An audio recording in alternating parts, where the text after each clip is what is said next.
This is English மொழி and நான் உங்க தமிழ். Hello and வணக்கம். இந்த எபிசோட்லயும் தினந்தோறும் நம்ம கான்வர்சேஷன்ல யூஸ் பண்ற phrases and expressions தான் பார்க்க போறோம். வேஷ்டி சட்டை போடுற பையன் பிடிக்குமா, கோட் போடுற பையன் பிடிக்குமா, நல்ல முறுக்கு மீச வச்சிருக்க பையன் பிடிக்குமா, இல்ல கருகருன்னு தாடி வச்சிருக்க பையன் பிடிக்குமா? இதை எப்படி இங்கிலீஷ்ல சொல்வீங்க? Do you like dhoti clad men or the ones in suits? Do you like men with imperial mustaches or the ones sporting black beards? Cladna enna? Cladna dressed. Dhoti clad men, men in dhotis, men wearing dhotis. For example, did you see a woman clad in a sari at the party? பார்ட்டியில் ஒருத்தங்க sorry அணிஞ்சிருந்தாங்க. Woman clad in a sari. Woman dressed in a sari. Woman wearing a sari. Do you like dhoti clad men or the ones in suits? The ones. இந்த எக்ஸ்பிரஷனுக்கு என்ன அர்த்தம்? Actually மென் அப்படிங்கிறத நம்ம திரும்ப சொல்லாமல் அதுக்கு பதிலாக the ones யூஸ் பண்ணியிருக்கோம். இப்போது இப்படி சொல்கிறோன்னு வச்சுக்கோங்களேன். உங்களுக்கு இடது புறத்தில் நிற்கிறவங்கெல்லாம் 10வது வகுப்பு மாணவர்கள், வலது பக்கத்தில் நிற்கிறவங்கெல்லாம் 12வது வகுப்பு மாணவர்கள். The boys to your left are in class 10 and the ones to your right are in grade 12. இந்த வாக்கியத்தில் உள்ள ரெண்டாவது பகுதியில் நம்ம the onesக்கு பதிலாக the boys to your right are in grade 12 அப்படின்னே சொல்லியிருக்கலாம்.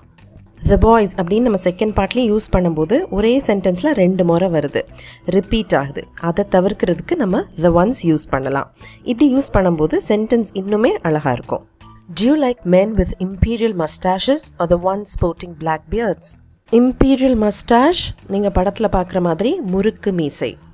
The ones sporting black beards. The ones அப்படிங்கிறது மென்க்கு பதிலாக யூஸ் பண்ணியிருக்கோம் இங்கே. Sporting black beards with black beards. டேய் இந்த ஆக்ட் குடுக்குற வேலையெல்லாம் என்கிட்ட வச்சுக்காதடா. நீ யாருன்னு எனக்கு தெரியும், நான் யாருன்னு உனக்கு தெரியும், நம்ம 2 பேர் யாருங்கிறது இந்த ஊருக்கே தெரியும்.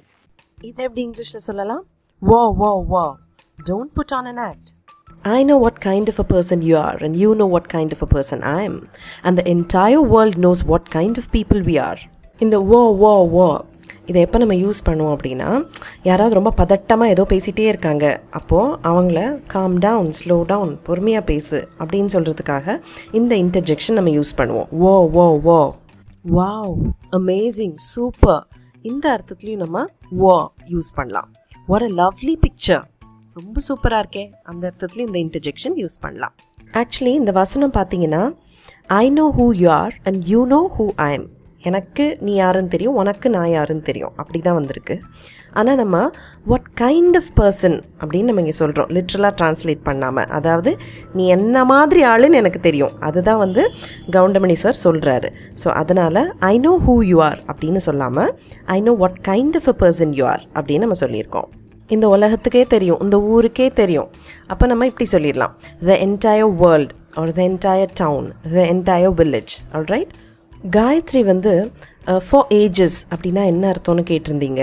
for ages காலங்காலமாக, ரொம்ப காலமாக, ரொம்ப நேரமாக, இந்த மாதிரி அர்த்தத்தில் நம்ம for ages யூஸ் பண்ணுவோம். I've been waiting for the bus for ages. ரொம்ப நேரமாக பஸ்ஸுக்காக வெயிட் பண்ணிகிட்ருக்கேன். He'll take ages to finish his book. அவன் புக்கை எழுதி முடிக்கிறதுக்கு ரொம்ப காலம் எடுத்துக்குவான். ஓகே, எக்ஸாஜரேட் பண்ணுறது, அழுத்தமாக சொல்கிறதுக்காக நம்ம for ages இந்த எக்ஸ்பிரஷன் யூஸ் பண்ணுவோம்.